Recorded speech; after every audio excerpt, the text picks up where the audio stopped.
Hello, Rita, and hello, audience. This is a fabulous conference, and I think you're going to find the next 45 minutes to an hour extremely thought provoking because we get a chance to talk to the fabulous Rita Gunther McGrath. And I think each of you has read at least one of her books, probably more. And I know I have. And where some of the most thought-provoking insights and ideas of the last couple of decades have come from the great mind that sits before us. Just a short introduction of me. I'm Roopa Unnikrishnan, and I've been the Chief Strategy Officer of a couple of technology companies, including Harman and Vontier. And I've tended to work largely in the strategy and innovation world, whether I was at Pfizer, Citibank, BlackRock. I had the pleasure of writing a book and sort of am even more in awe of Professor McGrath. My book was called The Career Catapult, focused on taking innovation practices to use into your own career. Let me tell you a little bit about Professor McGrath. She's a best-selling author. She's a sought-after speaker. She's a longtime professor at Columbia Business School at Columbia Universities. She's recognized as an expert in leading innovation and growth, especially during the times of uncertainty that we find ourselves in right now. She's consistently been named the top management thinker, one of the top 10 management thinkers by the Thinker 50 biannual ranking. She's also a consultant to CEOs, and her work has really made an impact in the lasting strategy and growth programs for her a series of Fortune 500 companies worldwide. She's, as you know, the best-selling author, and one of her latest books, Seeing Around Corners, looks at how to spot inflection points and in businesses before they happen. I know that we all want to do that. Her other books include Discovery-Driven Growth, and she's been cited by Clayton Christensen as creating one of the most important management ideas ever developed. Now, if that isn't enough, if that doesn't keep her busy enough, she's also now taken the step of making these ideas making those extremely implementable by creating Valise.com, her a software-driven business that allows you to plug and play her ideas in your own business. Rita, have I done a decent job of describing all that you do? Fabulous. Thank you. All right. So let me jump into the interview part of our discussion here.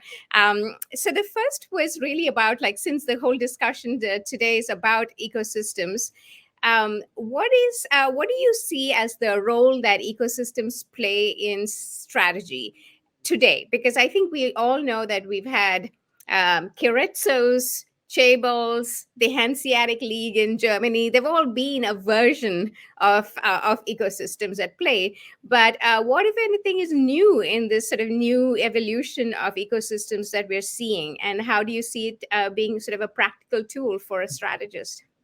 Well, I think the first observation I would make is that increasingly we're seeing value go from the attributes of a product or a service, how long does it last? How durable is it? That kind of thing. And we're seeing value flowing from attributes like that and toward interactions. So, if I have a purple pen, right, it has a certain value as a purple pen. But if this was a smart pen, like if it knew where it had been and who was writing with it and what it was communicating, it would have infinitely more value than what it actually is. So I think the first reason that we're seeing ecosystems feature much more prominently is that flow of value, that now we're actually using digital data to create value where there wasn't any before. Second thing actually goes back to a very traditional question in management, which is what do you control as a hierarchy? In other words, what has to be within the four walls of your organization, and what can you actually contract for on open markets? And historically, the answer was, well, if the thing you're trading is unknown in value, if you have a risk of opportunism, so you have an information imbalance, if you have a risk of being cheated, if it's hard to establish a price, if all those conditions apply, then you're better off managing it in an organization, in a hierarchy, versus in a market. So if you can establish a fair price, if everybody knows what the price is, if it's not subject to being cheated by, you can ascertain quality and those kinds of things, then you can actually contract for those things on a market. So what's happened with the digital revolution is that things we used to be managing in hierarchies are now being managed in effect by markets. And you only have to look at the labor market to know this, right? If you years ago wanted to hire the world's best, accountant, right? Then you would go out and hire that person and you would bring them on and you'd make them part of your culture and hopefully they'd be with you for a long time. Today, you can hire a fractional piece of the world's best accountant for very little money relative to what you'd have to spend to hire a whole person, and you can do it in a very flexible manner. So we're seeing all these markets for things emerging where previously it just wouldn't have been possible. Absolutely. And what's interesting about this is that you've really redefined the ecosystem, not just as a company to company interaction, but really sort of a multiplicity. You're talking about individuals, you're talking about subgroups, right? How does that shift the way sort of a company regulates itself or plans for the future? Because I think when we were talking competition, right, company to company competition, there was clarity, there was the rules of engagement. What happens here? What are the new rules of engagement? Well, it's a fascinating question because more and more we're seeing companies that compete like crazy in some markets and then actually collaborate in others. Samsung and Apple would be a case, right? They viciously compete with each other over patents and in the phone wars, and yet Samsung does a lot of Apple's manufacturing. So very interesting. So we're seeing much more the rise of what some people have called co-opetition. Where you compete in some markets and cooperate in others. We're seeing the need as a strategist. You can't just be thinking about yourself and your own value chain would be a traditional concept in strategy. You've actually got to be thinking horizontally as well. So who else is in your arena? Who else is helping you add value to the customers? And in fact, I would argue the very concept of an industry is now under question. Industry boundaries are getting very blurry. And the traditional rule that, the most significant competitor you face is from your own industry. Well, no, now the most significant competitor you face maybe from some other industry that makes what you're doing unnecessary or irrelevant or less attractive to certain customer sets. So you really need to be having that horizontal look at who else do you need. And it's about ecosystem completeness or ripeness, as I call it. Because what happens if you have an unripe ecosystem is that you can't really get to a point where you're adding value to an end consumer. Right. And do you see that as the final arbiter of value, the value driven to the end consumer? In most businesses, yeah. Now, and you do have separations with strictly business to business businesses where you're buying, military hardware or something, where it's not really a consumer that's your end product, but I'd say your end user. You really want to be thinking about, is my offering complete for the end user? A great example of this historically was a company called General Magic. They're very famous in Silicon Valley. A lot of people who are subsequent movers and shakers started off there or were associated with it at one point in time. And they basically invented an iPhone, but they did it in 1985. We didn't have the internet. We barely had cell service. They got it right, but the rest of the ecosystem that would be necessary to make this all happen wasn't there yet. Mm-hmm. Yep. So there is an element of that sort of the clarity that comes from what is the value I or we drive to the consumer. There's a level of clarity there. But how does a policymaker think about an ecosystem? And part B of the question, how does an investor think about an ecosystem? Do they think about do I take the piece that is most valuable? Do I sort of invest in the whole ecosystem? So I'd love to hear a little bit about your thoughts on that.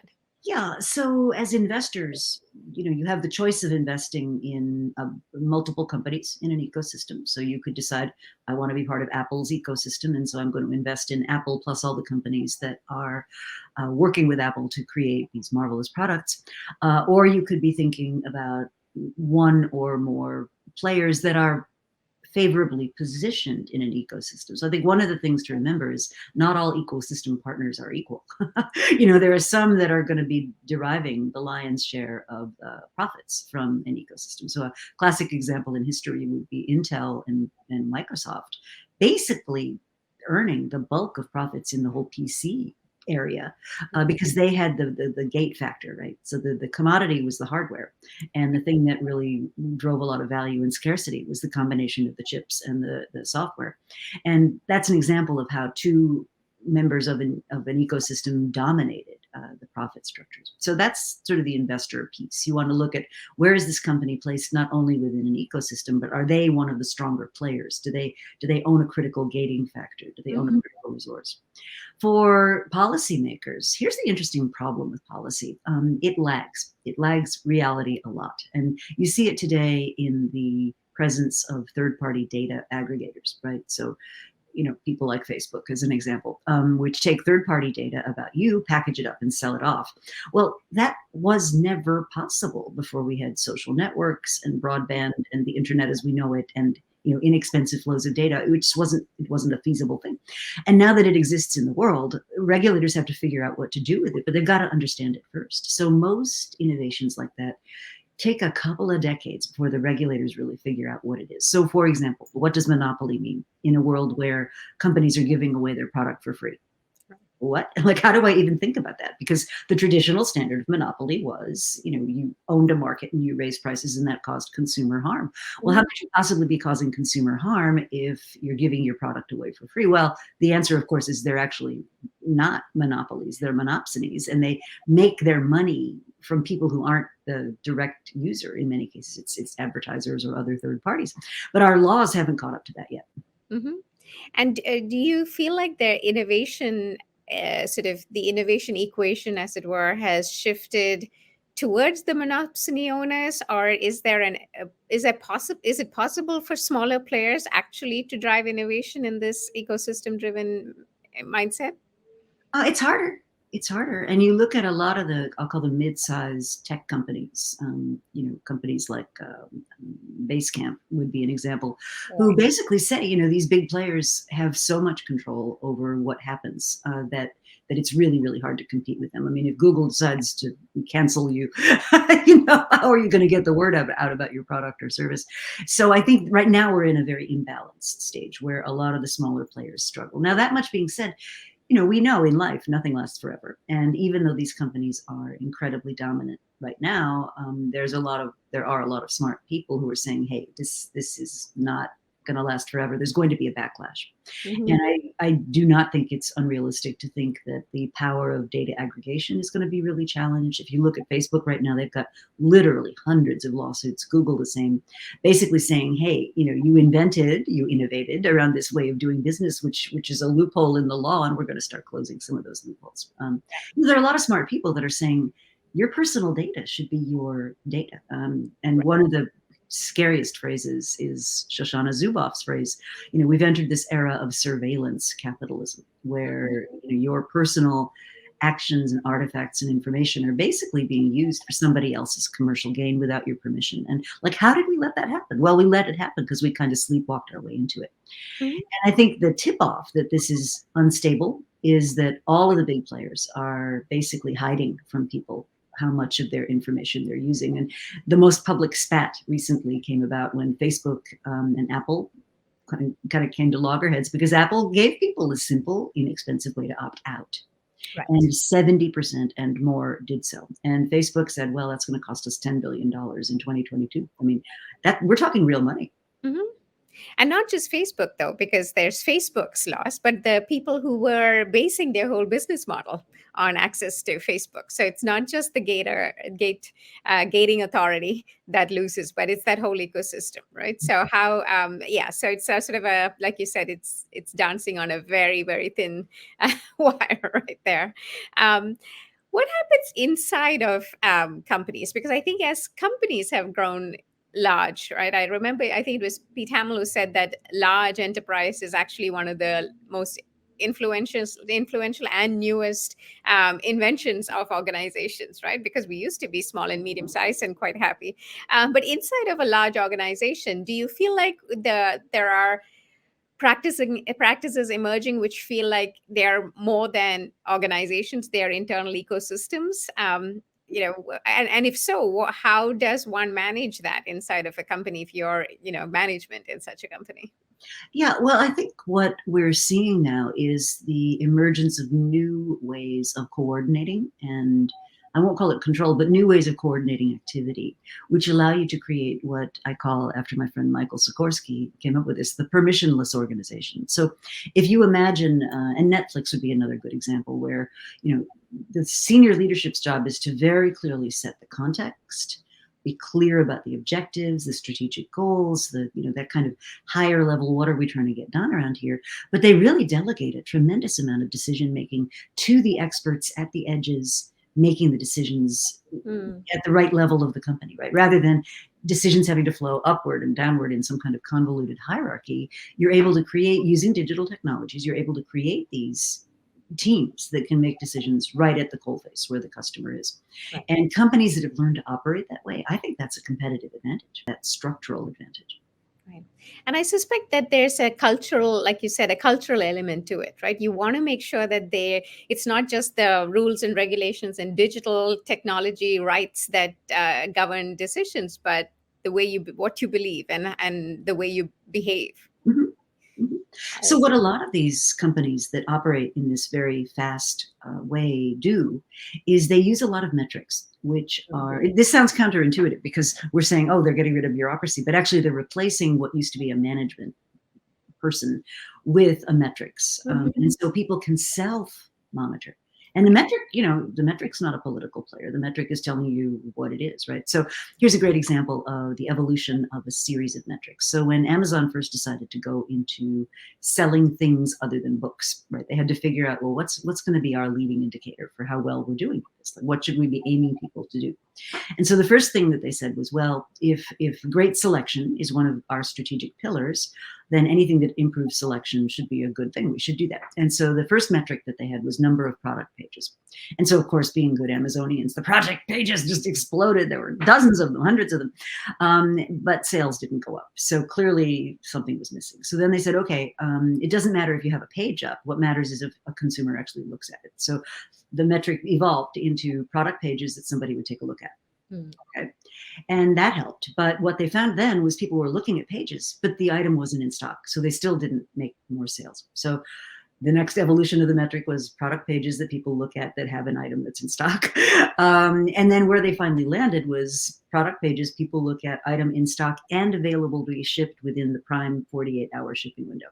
And then they put that metric in place, and that's what they actually found influenced sales. So I think sometimes when you think about how you organize internally, you have to give a lot of thought to what are we really trying to drive people to?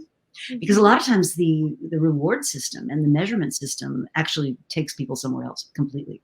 Right. I'm intrigued by the Amazon example because one of the benefits, let's just say one of the elements of anyone's interaction, whether you love them or hate them, Amazon, right? You sign on for Prime, and then suddenly everything you do has got an Amazon element to it, right? I wonder what that does to brands, though, because I think one of the oft-heard complaints is that whether you're a big brand or a small brand, if you're anywhere near the Amazon world, you're just a person or an element of Amazon strategy, right? So, what is the sort of future of brands in this ecosystem-driven world? Oh, I think brands still stand for something. A strong brand presence still communicates something about who you are as a company, what your values are. I mean, I think that part of branding is still valid. I think the original part of branding, which was, oh, if you buy, a Procter and Gamble product, it's going to be good quality. I think what's happened today is that kind of branding that sort of is the guarantee of a certain level of safety or quality or something like that. People now make assumptions that that's going to be there. Right. That even if it's an off-brand, or a no-name brand, or I want to call it Little Something's shoes or something, we're going to assume that some behind it is some manufacturer with quality standards, by and large. Now, this, by the way, is a big problem for Amazon, because if you buy on Amazon and from many of their third-party sellers, you have no such guarantee. And so what I'm seeing in a really ironic way is people are going to Amazon and picking brands because at least if I buy from, L'Oreal, right, I know it's not going to be some substance that I wouldn't want putting on my lips, you know? And so I think there is that element of where we can be assured the quality is there. We don't need the brands to convey quality as much as we did. But where we can't be assured of that, then we want to go with a known quantity. Interesting. So it's still a complex. Brands have always been sort of almost part magic and part science, correct? So it's still a little bit of that. um, Absolutely. so you've written a lot about partnerships and alliances from what you've experienced and studied, right? What recommendations do you have for a company seeking to adjust their approach towards an ecosystem-oriented world? You're talking like, let's say, sort of old world, it's me and my products, and now a recognition that shifts have to be made. How would you start? How would you go about it? Well, I think the first thing is to avoid what my colleague Ron Abner, who's at Dartmouth, he calls ecosystems, which is it's got to be about me, me, me, me, me. And what you find is if all the potential players all want to be like the top dog, your ecosystem's never going to take off because you have to have different roles in the ecosystem. And when you're building it for the first time, you have to have almost a generosity of spirit. So if you think about someone like Satya Nadella at Microsoft, big shift from Steve Ballmer at Microsoft. I mean, Ballmer was really all about Microsoft first. I love this company, do or die.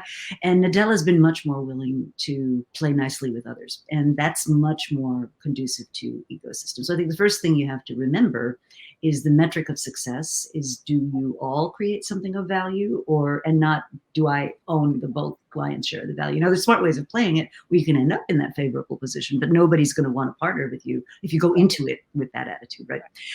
Second thing I think you need to be very aware of is that human relationships don't stay static, right? So you enter into an ecosystem because you think it's going to be great and it does great things for you, but it evolves over time. So a kind of a sad example of that is in the midst of the pandemic, you had the emergence of all these food delivery companies, Grubhub and DoorDash and all those guys. And in the early stages, all these little restaurants that couldn't afford, they can't afford to put up a whole app infrastructure. They're not backed by venture capital. They don't have developers on staff. And so in the early days, this was awesome, right? So DoorDash or somebody would say, I'll give you 10 more orders. And won't that be awesome? And then all the little restaurants said, oh, absolutely. That would be terrific. But if you play that game over multiple cycles, what you now realize is, so I'm a pizza restaurant, let's say, and my neighbor is a Greek restaurant, and down the street's a Korean restaurant. Well, now that all that stuff's aggregated on DoorDash, I'm not just competing with other pizza restaurants. I'm now competing with every possible eatery that's on the app. And the app now controls what the user sees, right? The app, this shouldn't be legal either, but the app can actually be manipulated to show certain preferred solutions, maybe because the restaurant paid them off or something. But the app owners take a huge amount of margin, right, from these. They really don't pay the restaurants very well. They don't pay their drivers very well. And so they've inserted themselves in the middle of this ecosystem. So what looked like a great thing when we first started has now become a real liability, to the point where, there's discussion of legal intervention that certain congressmen and people are saying, hey, this is just not a fair deal, that these data aggregators have inserted themselves in the middle of this previous ecosystem and are now dominating who gets to see what in it. Right. And I think that's a danger you face in, you used a great example because it's near and dear to all of our hearts, right? Especially during and post COVID. So tell us a little bit about how do you maintain that human element? Because, I do have my favorite pizza restaurant and my favorite Chinese place. I live in Manhattan. And I don't mind paying a little extra because I know, John is going to be there and I'll chat with him and he knows my favorite order. So how does one retain a little bit of that human element from the ecosystem side and also from the consumer side? How do you exert your influence in an ecosystem? Well, I think that really comes down to, what does the end user perceive as valuable, right? And I think there you need to really understand who your different customer segments are. So, for every one of you that's willing to pay a little bit extra and maybe take a little more time and, maybe chat to the people, and that's your kind of behavior segment, you like that. There are going to be others who are just like, just get me the pizza and within 15 minutes and I got a meeting and I got to go, I can't be on Zoom stuffing my face, whatever it is. So that I think the first question is you really need to understand your customers and develop insight about what's driving their behavior. Then I think you need to be able to let people be people. And I think one of the things that so much of the digital economy has done is really tried to turn people into robots, like badly performing robots at best. And so if I take the example of a large service provider, and I'll pick on Verizon just because they happen to be someone I did business with, I had a series of things that needed to get solved.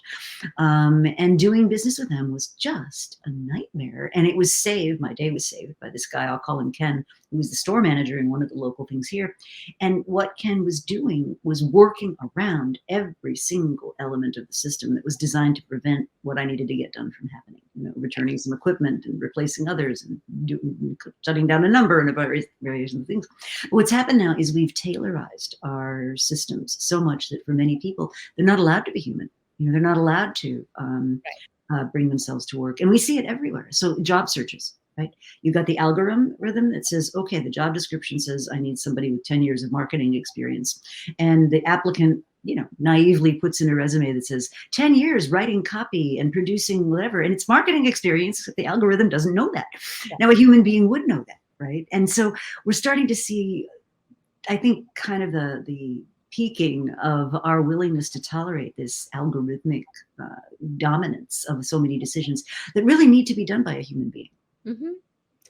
And I think this is where question of efficiency versus effectiveness and empathy, etc., come into play. And it sort of makes me wonder, do you see ESG, right, the principles of environmental, you know, sort of sustainability, governance, all of those elements, do you see them actually getting somehow subsumed in this digital world, or will we metricize it and actually make them better? Any bets? Sure. Well, so I think you have to really go back to first principles about capitalism if you're going to talk about ESG goals, because the fundamental problem with environmental impacts is that we have allowed profits to be concentrated and benefits to be broadly dispersed. So we all bear the price of air pollution. You know, we all bear the cost of a degraded environment, and the people that make profits from it are very narrowly concentrated. Mm-hmm. So you've got this kind of broad, very diffuse harm and a very narrow, very, very focused benefit. And that is fundamentally a mispricing. And in what the economists will tell you is this is a classic tragedy of the commons problem, which is if you don't have rules around what you're allowed to do and not to do that are enforced, the reference is to pastures in old English villages. And if you had no rules about who could graze the pasture, everybody would have their cows grazing on it, and it would ruin the pasture. And that was called the tragedy of the commons. Yeah. And with ESG, that's what we got, right? So if you think about the ones that worked, Clean Air Act, just as an example. What you had, or even better example would be the hole in the ozone layer. The ozone layer, yeah. Remember that? Well, we had a clearly defined problem. We had a clearly defined villain, right? It was CFCs, chlorofluorocarbons. And the entire kind of world united around this stamping out CFC mission. And we did it. You know, and it happened, and the hole in the ozone layer closed up, and we don't hear about it anymore. So one of the fundamental problems with ESG goals is you're never going to be able to get it fixed if you can't fix the pricing problem. And you can't fix the pricing problem one company at a time. It has to be a whole group of companies either saying, we all agree we're going to operate with this, because there's always going to be some player that breaks the rules and makes more money, right? I mean, that's the fundamental problem. So if I look at something like textile supply chains, a company like Nike, some years back, investigative reporters found out that essentially there were children working as slaves in sweatshops producing Nike clothing. And that was a terrible, terrible hit to their brand and everything else. But Nike can't be by themselves making this happen, right? Nike's got to enlist, in this case, a whole bunch of other cooperative agencies to self-police. But that's really where government has to play a role. I mean, it's government, after all, that sort of says, here's the lines of what's okay and what's not. Like, it's not okay to just walk over to your neighbor's yard and help yourself to whatever they want. We have property rights that say that's not okay.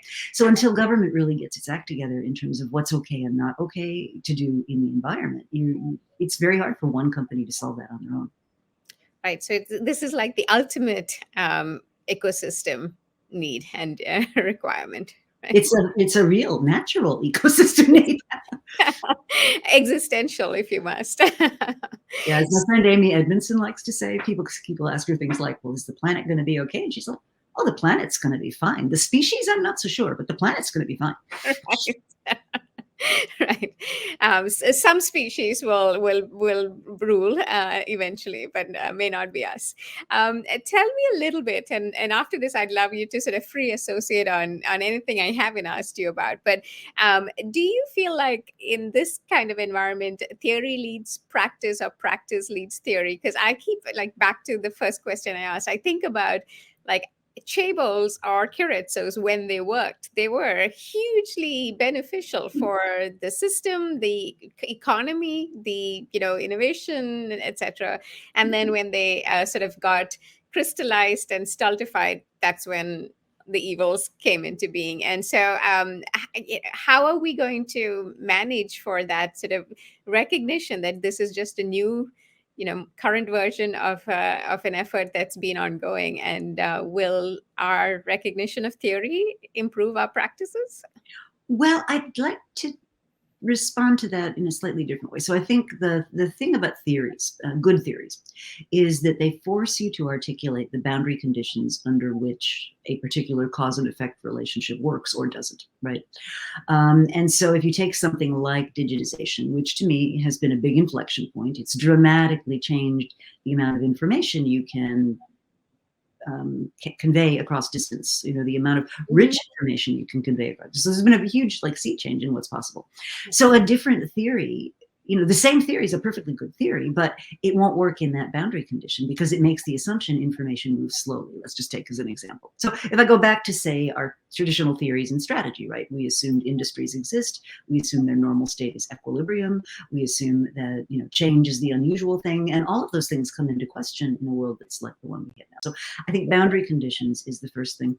The second thing is we have to get really smarter about a kind of logic. And so most people are familiar with deductive reasoning.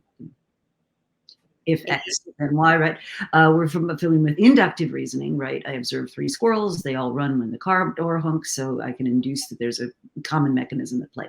What we don't talk about so much is abductive reasoning, which is I observe these patterns in the environment, and because I've observed those patterns, I infer a causality that's not necessarily obvious or testable.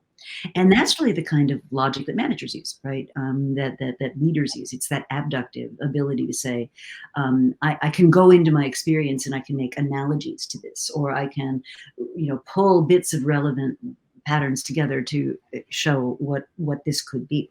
And I don't think we think enough about that kind of reasoning. Right. And, once you've, in a way, it allows you to come up with a hypothesis and then maybe test it, right? Mm-hmm. Yeah. Interesting. And so we are all in the midst then of a tremendous experiment. And so we'll have to watch, but I suspect that, the better we are at learning to play nicely and productively, like you said, the Nadelas of the world, I think the better all of us would be. Anything else you would like to talk about as we sort of start wrapping up on this extremely interesting discussion? Yeah, I mean, I do think that we're on the cusp of understanding a new kind of leadership, which we see about us. And Satya Nadella would be an example, where the job of the leader is not so much, being up on the horse telling people what to do, as it is providing the context in which people go about doing what they do. So it's much more about context. It's much more about shaping the environment rather than specifically saying, go do this, go do that. And I think it's a model that a lot of leaders really struggle with. The other thing I think that's challenge is our way of selecting leaders is often not all that evolved rather. So I was with a company just yesterday, and they've got this model for leaders. What's a leader? A leader is big physically. A leader is a man. A leader has a deep voice. A leader is very outgoing. A leader is very expressive. And there's an awful lot of people in that organization who aren't like that. And they're kind of looking at this archetype of what a leader is, and they're going, well, do I have a future here? Because that's not how I lead. So I think we need to get smarter about what does it really mean to be a good leader, and increasingly it's things like having empathy for people, being a good listener, creating webs of inclusion, hearing from people at various levels in the hierarchy, not just the people that are in your immediate group. And so I think you got the need to really rethink what leadership looks like, and you add the ecosystem dimension into it, and now you're kind of leader as partner, not leader as dominant player, leader as partner. Right. And a leader who can see that winner doesn't take all. Winner makes sure that everyone gets something, right? Mm-hmm. Mm-hmm. Interesting. Yeah, I think leadership is one of those areas that'll continue evolving, and hopefully we're listening really hard to some of these the sort of messages coming back from the front lines and from the new generations entering the workforce. Right? So, well, thank you, Professor McGrath. It's been a real pleasure, and I hope you continue pushing our thinking forward every day. Well, thank you so much. It's a pleasure to be here.